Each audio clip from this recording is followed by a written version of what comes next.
আসসালামু আলাইকুম দর্শক, আপনারা সবাই ভালো আছেন। একদম নীরব ঢাকা শহর। ঈদের ছুটির আমেজ, ঢাকা প্রায় খালি। বহু লোক চলে গেছে নির্বাচন উপলক্ষে গ্রামগুলোতে। গ্রামে নিশ্চয়ই এখন উৎসবের আমেজ বিরাজ করছে। সন্ধ্যায় অবশ্যই বাজারে বাজারে দোকানে দোকানে সবাই চায়ের টেবিলে আড্ডা করবে। এবং রাত পোহালেই আমাদের ত্রয়োদশ জাতীয় সংসদ নির্বাচন আজ 11ই ফেব্রুয়ারি, 12ই ফেব্রুয়ারিতে নির্বাচন হবে। এবারের নির্বাচনটি অনেক বেশি গুরুত্বপূর্ণ, কেননা 24-এর গণঅভ্যুত্থানের পর নির্বাচন একটি স্বৈরাচারী সরকারের পতন হয়ে যাওয়ার পর যারা এখন বিদেশে আশ্রিত অথবা পালিয়ে বেড়াচ্ছেন, তাদের দগদগে ক্ষত গায়ে রেখে বর্তমান জিএনজি এবং বাংলাদেশের মানুষ নতুন করে তিনটি নির্বাচনে ভোট দিতে পারেনি যারা, তারা নিজের মনের আশা পূর্ণ করবে এবং ভোট দিয়ে তাদের কাঙ্ক্ষিত পছন্দের প্রার্থীকে ভোট দিবে। তবে এবারের নির্বাচনটি অত্যন্ত গুরুত্বপূর্ণ আমাদের দেশে এবং জাতির জন্য, কেননা বৈদেশিক আধিপত্যবাদ এবং দেশের উন্নতির জন্য জাতীয় স্বার্থে ঐক্যবদ্ধ হবে, সেই জিনিস যেন প্রতিফলিত হয় প্রত্যেকটা ভোটারের। তারা যেন তাদের পছন্দের ভোট, যাকে পছন্দ করেন তাকে দিতে। তবে মনে রাখতে হবে, এমন কাউকে ভোট দেওয়া ঠিক হবে না যিনি দেশে কল্যাণের কথা বলে অতীতের রাজনীতিবিদদের মতো দেশের অকল্যাণ করেছে। সংসদে এমপি হয়ে গিয়ে জাতীয় স্বার্থ না দেখে নিজেদের স্বার্থ দেখেছে এবং বেগমপাড়ায় বাড়ি বানিয়েছে।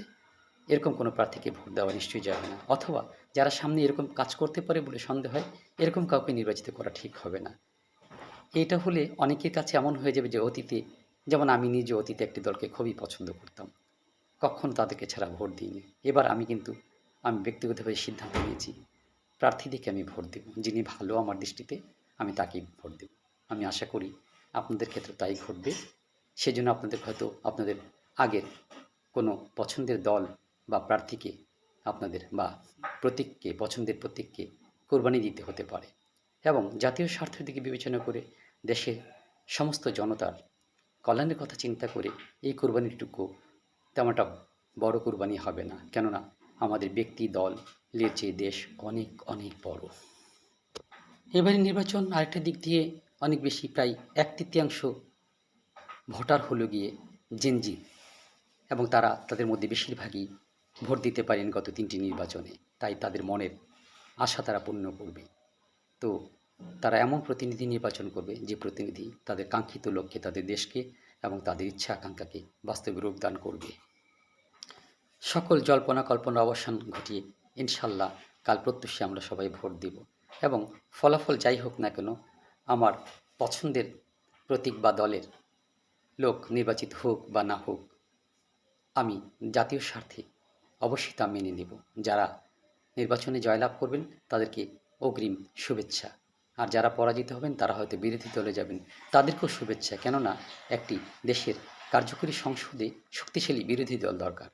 আর এবার যেহেতু আমাদের প্রত্যেকটি দলই বর্তমানে যারা আছে, তারা এই গণ অভ্যুত্থান পরবর্তী সময়ে নিশ্চয়ই তারা এমন কাজ করবেন না যাতে আগের মতো কোনো সরকার এই দেশে আসে। আগের সরকারের কাজের মতো কাজ তারা নিশ্চয়ই করবেন না নির্বাচিত হওয়ার পরে।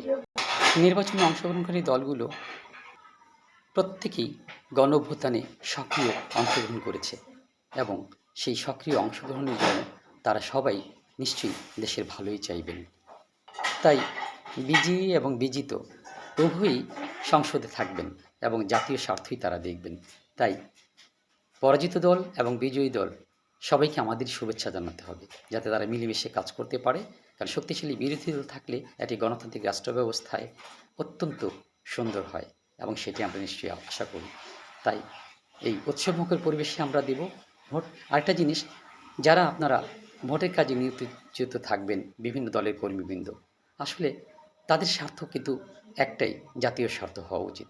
তাই পরাজিত হলে অযথা রাগ করে প্রতিপক্ষের উপর কোনো ধরনের আক্রমণ করা অথবা বিজয়ী হয়ে শক্তিশালী হয়ে প্রতিপক্ষের উপর আক্রমণ করে তাদেরকে গালমন্দ করা, তাদেরকে খারাপ কিছু বলা, এটার কোনোটাই আশা করি আমাদের কোনো প্রার্থী অথবা প্রার্থীদের পক্ষের লোকের দ্বারা হবে না ইনশাআল্লাহ।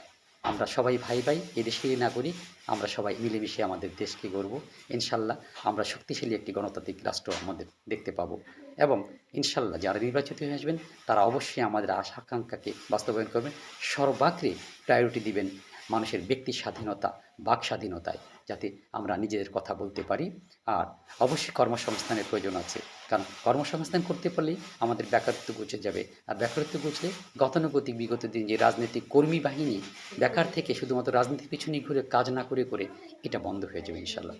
আর নতুন সরকারের একটি প্রথম কাজ করতে হবে ঢাকা শহরকে ঝঞ্ঝালমুক্ত, ঝামেলামুক্ত করার জন্য এই যে ব্যাটারি চালিত রিক্সা যেগুলো সয়লাভ হয়ে গেছে, অভ্যুত্থানের পরবর্তী সময়ে সবচেয়ে বেশি সয়লাভ হয়েছে ব্যাটারি চালিত রিক্সা ঢাকা শহরে। এবং আরেকটি জিনিস, ফুটপাতে এবং রাস্তাঘাটে প্রচুর দোকান, অনেক হকার, এগুলো নিয়ন্ত্রণ করে ফেলতে হবে ইনশাল্লাহ। আশা করি আমরা নতুন বাংলাদেশ পাবো আগামীকালের নির্বাচনের মাধ্যমে, সেই আশা ব্যক্ত করে বিজিত এবং বিজয়ী উভয় দলকেই অগ্রিম শুভেচ্ছা এবং সাধুবাদ, এবং তাদের পথ চলা সুন্দর মসৃণ হবে, দেশবান্ধব হবে, সেই কামনায় সবার জন্য বিদায়। আসসালামু আলাইকুম ওয়া রাহমাতুল্লাহ।